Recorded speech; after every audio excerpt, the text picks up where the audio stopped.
चिरां क'क्राझाराव जाबायदि मेला बायदिसिनाया बारा जादों बे मेलाफोरनि गेजेरजों हाग्रामा महिलारि बिथाङा मा फोरमायनो नागिरदों जों बुंनो नागिरा सानाखै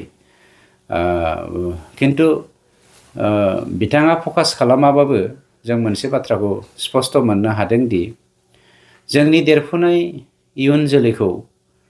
फोजोबनायनि बियो मोनसे षड़यन्त्र नामा होननानै मानो होनोब्ला जोंनि गेदेर गोलावफोरा गाव गावनि फिसाफोरखौ गुवाहाटी दिल्ली मुम्बाइ बायदिसिनायाव फरायहोनो हगारहरो किन्तु जोंनि बर' मिडियामाव फरायनाय बा जानो गैयै न'खरफोरा आसामिस मिडियामाव फोरोंनाय बा इंलिस मिडियामाव फोरोंदोंब्लाबो सोरबा जानो गैयै न'खरफ्रा गोजानाव फोरोंहरनो हाया जायनि जाहोनाव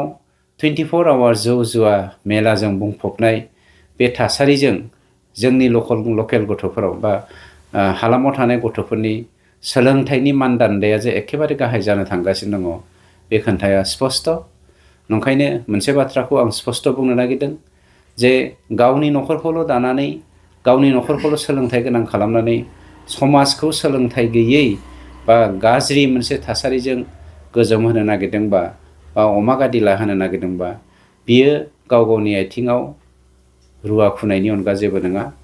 बा हान्थुआव दोननानै औवा दानस'नायनि बाथ्रासो जानानै फैदों बेनिखायनो नोंथांमोननि मेडियानि गेजेरजों समाज दाफुंनायाव